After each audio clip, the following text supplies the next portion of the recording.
Hey, everybody. Good to see you. Thank you for being here. It's a beautiful fall day.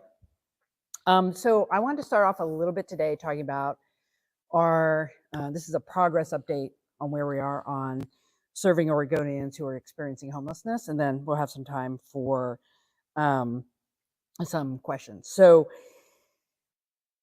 I think what's important, anytime government or my office puts out numbers and says, here's the progress we're making, I think it's important for people to see that, because it shows what is possible when we set goals, we have plans in place, we make investments to reach those goals. Because there's been a lot of hard work over the last year and a half, and even before then, from state government, local government, community partners to help folks who are experiencing homelessness. I also want to emphasize the numbers that I put out today. This is not a victory lap. This is not a mission accomplished moment. This is a progress point. It's really important for Oregonians to see their government actually making progress on significant issues. And we still have a lot of folks who need help, and we're headed in the right direction. And I think that's the takeaway for today. So since the first day in office for me, and again, beginning of this year, with the state of emergency and setting goals with local providers and government to keep people from becoming homeless in the first place, building more shelter capacity, getting people rehoused, we've had some very specific goals in mind, and this is an opportunity to see what those are. So I wanted to share, and there's been a lot of great partnership with the legislature. This, you don't get here alone, because you have to put some money on the table to address these issues as well. So with everything that's been going on in the last year and a half, in this biennium, 2023-2025, we are on course to do the following.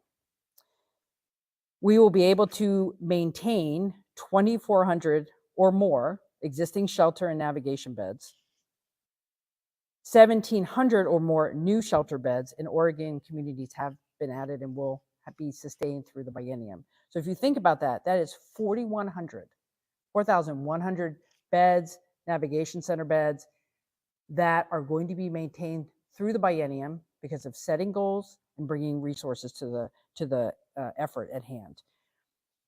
By the end of the biennium, 2,700 or more households will be rehoused. So it's not just about getting folks into shelter, but helping them on their path to being rehoused.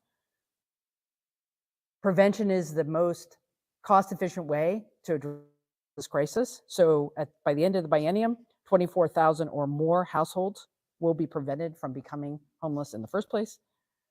We also need to build units. This is, at the end of the day, a housing challenge. We are on track with state resources to produce 2,800 or more affordable housing units across the state. And we have to get more housing online. And because of the infrastructure investments made by the legislature, that's water, sewer, streets, with those infrastructure dollars, we will be seeing 25,000 or more affordable and market rate housing units by the end of the biennium. Actually, the infrastructure will be built, the housing will follow. Some folks will be online by next year, it might take a couple years for others. Those numbers are real numbers. Those are real people's lives. That is how government is coming together from top to bottom to make progress here in Oregon. That takes focus, it takes collaboration and partnership. And I know that we're seeing it across the state. And I think right now I want to make sure I thank everyone, because everyone's working really hard to make these kinds of numbers actually happen for folks. I also want to flag tomorrow at the Housing Stability Council meeting, the agency, the Oregon Housing and Community Services, will be presenting a comprehensive report on the 5-year plan that just wrapped up. In 2019, they issued a 5-year housing plan, 2019 to 2024. They're doing a wrap-up report on that tomorrow at the Stability Council. I'm very familiar with that plan. I read it when I was speaker. We came in and tried to do some work, and then the pandemic happened. But that report, I think, is another indicator of when we set plans, when we say we have goals, we make progress, because they hit almost all their goals in there. The one they didn't quite hit, you'll hear, is homeownership. That's a challenging one. But we need to keep having goals and targets, because we can hit them if we all work together and put the investments in the right place. I think finally, what I'll just say on this, as we go into 2025, the challenge for me and my office is to make sure we can maintain the momentum that we've had, the commitments across the state for homelessness services, and housing. I think you've all heard we're going to have a little bit of a hard budget cycle coming up. One-time money is gone. The pandemic is really, any of that money is gone.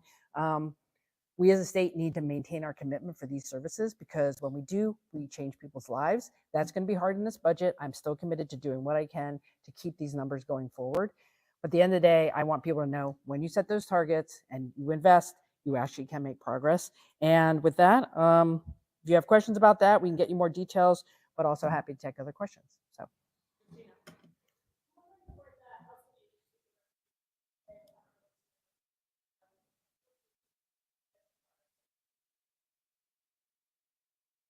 My staff interacts with the agency on a regular basis. Director Bell is, I think, doing a very solid job.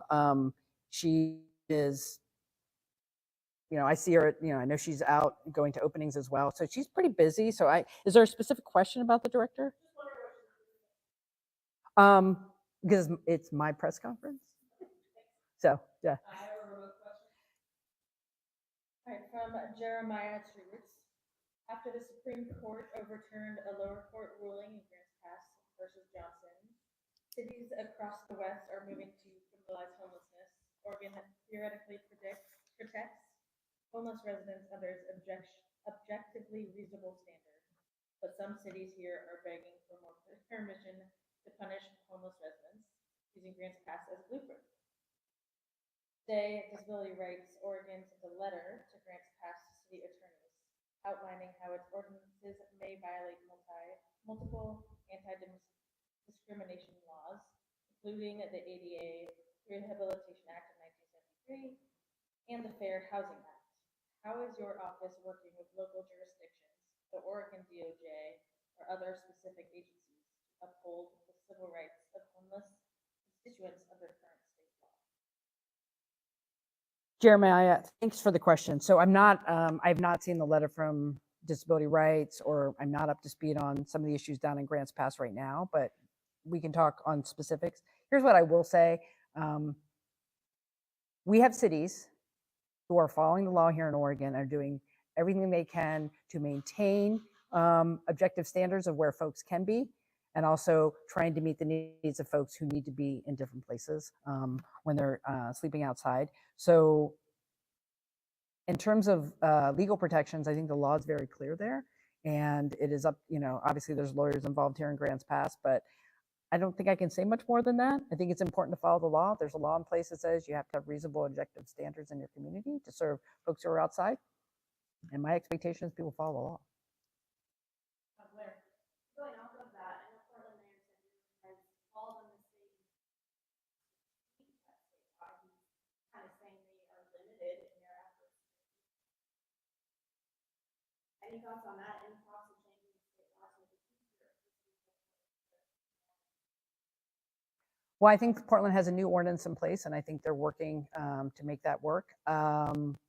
If people want to come to the legislature and have conversations about changing the law, I will certainly review those. I think people need to say what they want to change before I can have any kind of reaction to it.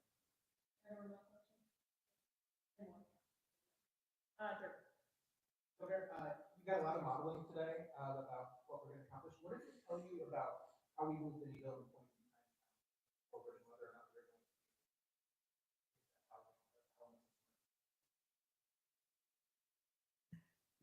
I don't know the answer to that question. The point in time count, we don't want to get too into the weeds here. It is a data point that we use to figure out how we're doing. I would like to see us doing better the next time that count happens. I think we're doing what we need to on getting more shelter space. But we're going to take it as it comes. We are not out of the woods. We still have a lot of work to do here. We have too many Oregonians who live outside. And when we get that new count, we're going to take that data and decide what we do next, but we won't have it for quite a while. So.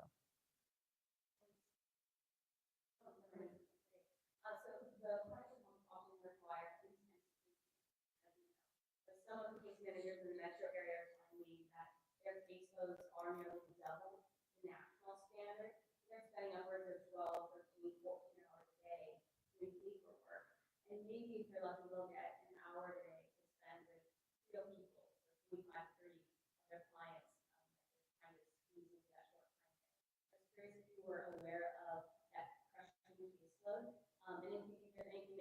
you can do to address that problem?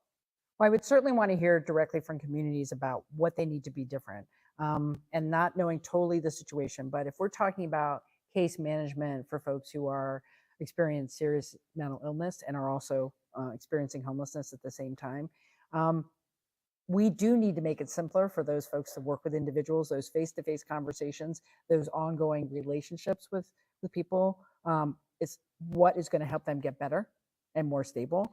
I do think under the Medicaid program, where a lot of our funding comes from, there is a lot of paperwork. So there have been conversations at OHA with community mental health providers, like, can we simplify this? And we are certainly working on our new waiver, the new homeless assistance that comes through Medicaid, trying to simplify that as well. The goal is to make this as simple as possible to get people the help they need. But if you have any specifics on which type of case management, I'd love to hear that. So.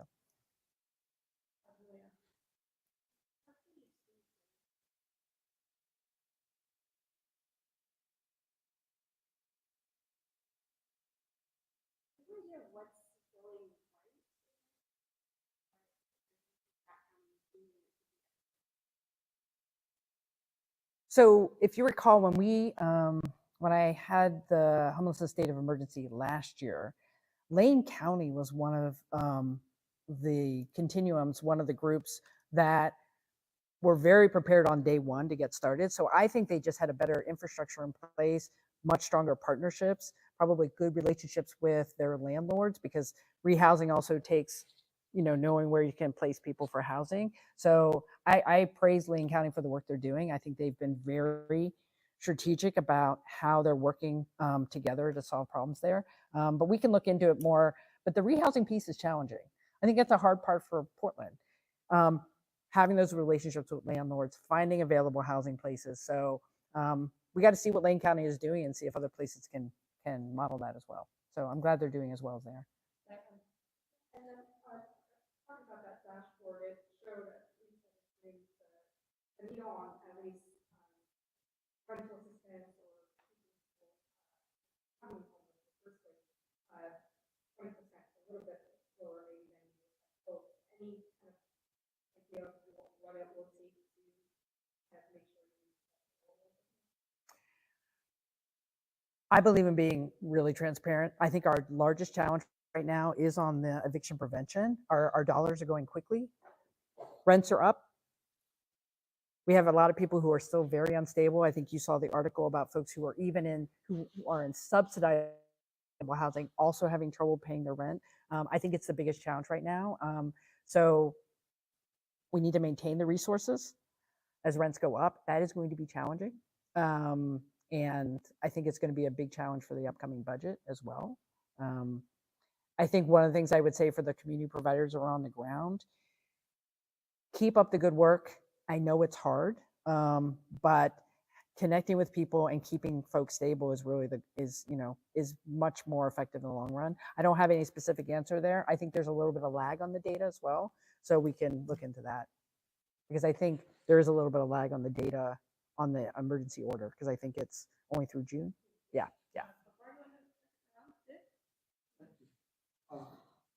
Governor, one of the things you talk about before is transportation and homelessness and housing have a relationship in many ways, one of them and the other.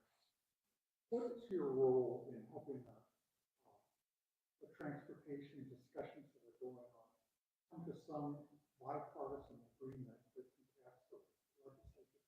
And in a related way, are you looking at other things that have an impact on transportation that also could affect housing, such as SDCs, more land use changes, whatever it may be? Well, we are coming into session with the next iteration of the housing production framework, and there's a lot of things we want to do on streamlining, so we could go more into detail on that. And that was a very creative pivot from housing to transportation. So here's what I would say.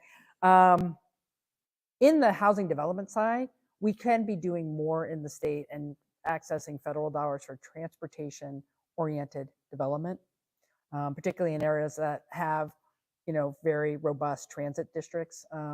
So in the metro area, we could be doing more in TOD, which is transportation-oriented development. So I'll just put that aside. When it comes to the transportation package, one of the things that's important to me is to maintain what happened in 2017, which was statewide support for transit districts. As we, from a climate perspective, help folks have more options besides just driving their own car. We need safe and stable transit districts. So that's an important piece of the upcoming transportation package. At the end of the day, I'm working with the Speaker and the Senate President on making sure that the transportation package will first deal with the issues in ODOT. We need to have a functioning agency. We are headed towards a path of a significant budget cut if we don't solve that problem. We have to maintain our highways and our roads and all of our basic infrastructure for everybody. And so that is the number one goal for me. We don't need fancy new. We need to maintain what we have. And that means funding the Department of Transportation in the next transportation package. Lillian from the Oregonian. Her question is, do you have a position on the practice of handing out tents and tarps to people experiencing homelessness by or why not? Well, these are local decisions. I also believe we shouldn't let people die. And if giving them a tent when the weather is bad will keep them alive while we help get them into shelter and permanent housing, then I think that is a local choice, and that's something we might have to do.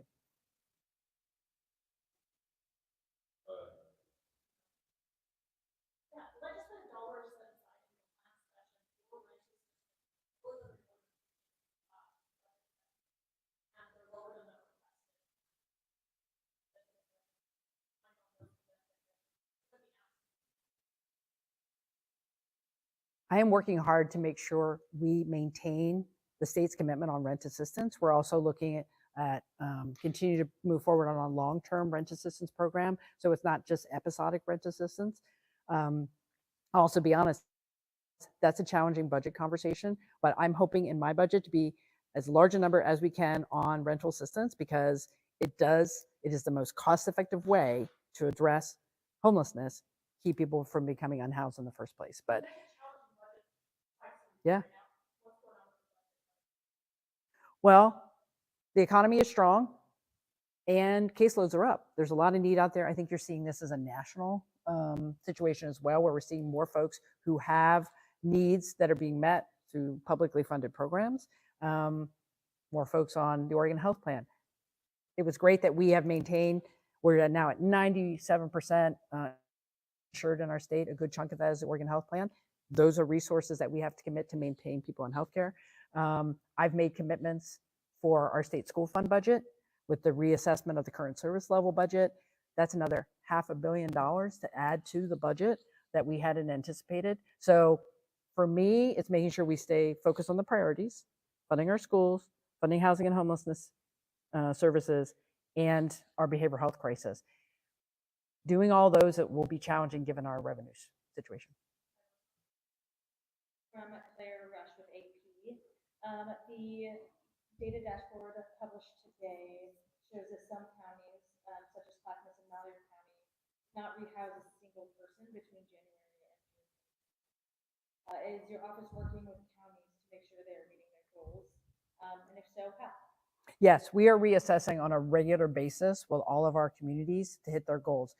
They have goals for the end of the biennium, and we're going to do everything to do to help them and make sure they understand they need to hit those goals.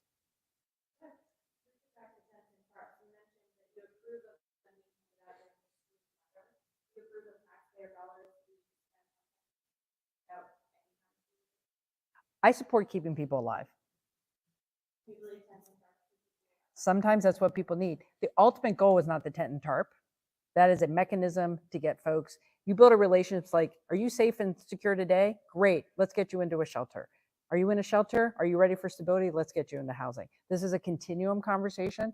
I think where we go wrong if we only think it is about the tent and tarp. That is the beginning part of getting folks into stability.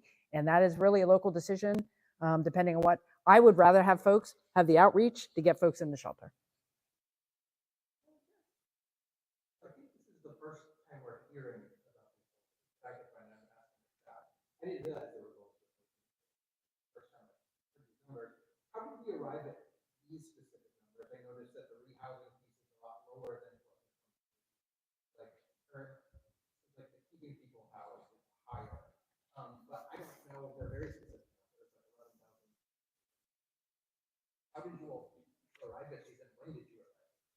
Well, I think we've been consistent. I've been consistent on our goals. Some of them were specifically related to the emergency orders. This is a broader conversation of there were some dollars that came along with the emergency orders. Legislature had different funding streams. I think what's really hard right now is putting all those funding streams in one spot. This is an attempt to say of all the dollars and all the efforts that are going on, these are the types of numbers we will see by the end of the biennium. Rehousing, more development, shelter beds as a near-term, short-term solution, as well as keeping people from, becoming evicted and things like that.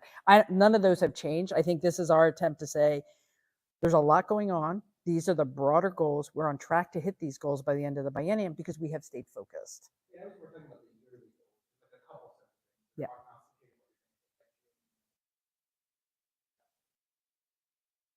I think that's a really, first of all, I appreciate the question because we have agencies managing multiple funding streams and they want to be accountable and transparent about the different streams. And some of them have different goals. We're trying to put them all in one spot. The goal is to have by the end of biennium a very transparent, clear, objection or outcome-based system. And this is the next kind of iteration of that. But we can get, if you have any feedback on what you're seeing on the websites, we're working on it. Every day we're like, how can we tell this story so people understand what's happening? Well, we have 1,650 households or more last year, and it's 650. 80% of that is far less than. We had specific goals for last year's order, which we exceeded. And this is us saying, okay, what is that next goal on top of that? Remember, this is an additive. So I don't know if that helps, but we've had different moments, but we'll try to be a little bit more clear about the different numbers. Yeah. Governor, Oregon has long had homelessness plans. Governor Kotek had a 2-year plan in homelessness, which apparently did not leave its work. What is different now compared to before?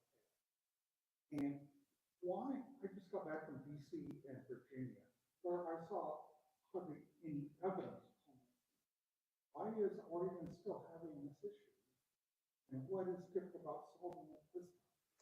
Well, I do think one of the unique situations about Oregon is the disconnect between folks who need affordable housing and the availability of affordable housing. We cannot underestimate the challenge of not having enough housing that is affordable for folks. I think in other parts of the country, that disconnect is a lot less severe. So I think that is a big issue for Oregon. In terms of the previous plans, I'm smiling because I've been involved in a lot of, I've watched them over the years. Everyone has plans. I don't think it's not sufficient to have a plan with high lofty goals unless you say how you're going to do it. At the end of the day, it's not gonna give you what you need. What I think is different is I've been very clear with our agencies. Yeah, we can talk about rehousing or creating new, shelter beds. How many? How are we going to do that? How are we going to maintain that? We need to know numbers. And I think some plans are just not very good about that. They don't set goals. And we have to do this differently. And that's what this conversation is about.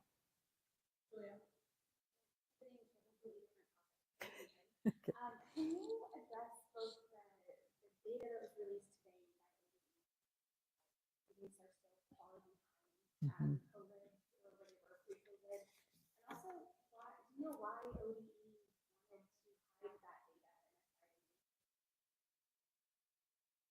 Okay, let me go with the first part. I don't think anyone's trying to hide the data. What I have been asking the agencies to do, and Department of Education is the topic, but this goes true for all of our agencies. When you have data to share, can someone understand what you're telling them? Just handing out a big spreadsheet of here are the numbers. Well, what do they mean, right? So I don't think anybody at the agency was trying to hide anything. I was just asking them to say hey, can you explain this better? So going forward, my expectation for agencies is don't just put out numbers, actually tell us what they mean. Here's what I can tell you what they mean to me. Our numbers are not where they need to be. The fact that our reading and writing numbers are so low, and in some cases, worse than pre-pandemic, unacceptable. That is why I have been focused on things that I think will make a difference. early literacy investments. We started those. We're going to keep pushing on that. We need more of that in the next biennium. Summer and after school is one of those things we need to get serious about here. When we have learning loss or when we have opportunities at the end of the school day to help students stay on track, we need to be doing that. We're not doing enough here in Oregon. And then lastly, making sure our schools have the basic funding that they need to provide the services, but that has to be coupled with accountability. So you're going to see a higher number on the state school fund in my budget.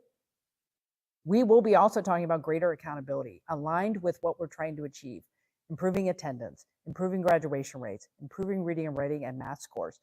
We have to connect the money to the outcomes we want. I'm not satisfied. I've been really clear with our school partners. This has to get better. And the assessment data that we have is just, it's another blip of here's where we are. We've got to be better. Where do you stand on transitional housing? How would you define transitional housing? How would you find transitional housing as more community, where you have case managers who are there 24/7 and helping people who are chronically homeless get that first step of being, inside again, but they have, they're going to have homelessness, have meals, and there's not that isolation. That's kind of the way I. That's super helpful. I'm a strong supporter of that. I think my work with Project Turnkey and the conversion of motels over time, because if you think about this, back to you're on the street in a tent, someone connects with you and says, you can be more stable in a pod village, a Safe Rest Village, for example, in Portland.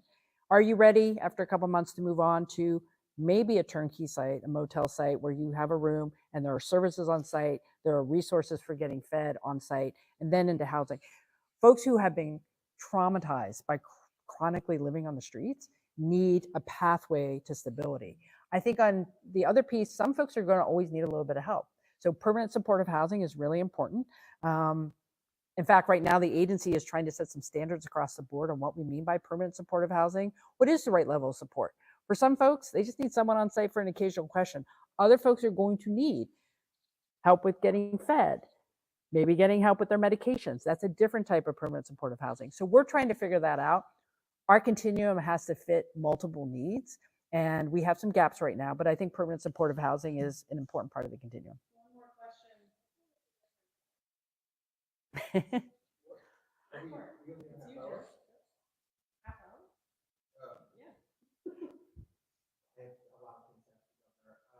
And we can set up some one-on-one time. So I guess I would say DMV learned in early August that yeah. It didn't tell you for the state election official 6 weeks. Is that appropriate in your mind, or do you think they need? Ideally, I would like less surprises, and so having information earlier is always better. My understanding of the chain of events there is when they were given some understanding that there could be some challenges that they needed to look at the system, they did so. It's not like they sat on the inquiry that they had about the voter registration system. The things that I've asked the agency to put in place, we'll have an after action report here on what has happened to this point on Monday. There's ongoing training happening with staff. There's going to be a long-term, as you saw in my press release, data analysis due at the end of how we could be doing things different, and that might turn up other ways we can improve the system.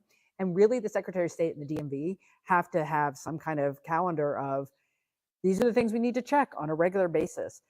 Am I a little surprised we didn't have these checks in place, these checks and balances? And we're changing that because we need to have a system we can know is secure and the data is accurate. So yeah, I don't like being like surprised after the fact, but it's not like they weren't doing anything, they just didn't tell us. So did you communicate that to them, that maybe they should, or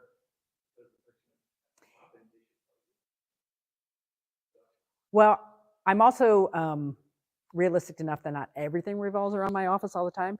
That being said, I think I'm really clear with agency directors. If you've got a problem, please tell us. Please tell my office as soon as you know. We're here to help you. Mistakes will happen in state government. It's how you react to them that's important. How you get on them, how you solve the problem, how you fix them. And the DMV is fixing, and we are asking them to do things to make sure these fixes are in place.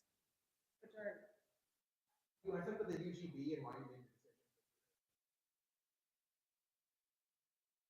So thank you for the coverage on the urban growth boundary expansion under Senate Bill 4 for the semiconductor expansion.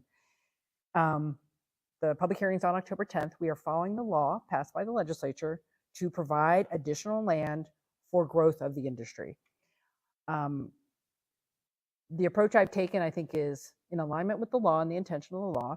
I think it provides the land that Washington County and the Hillsborough area could take advantage of to grow the industry in the long term. And I think it answers the question, will we have some land available to get one of the NSTC sites in Oregon? I think it meets that kind of sweet spot. There are going to be people who said you shouldn't have done any. There are people who say you should have done more. I did what I did because I wanted to do it appropriately, with moderation, but with intent, and I think that's what you see in the land. So, but we can set up some more time for other conversations when you need to have them. Thanks, everybody. Appreciate it.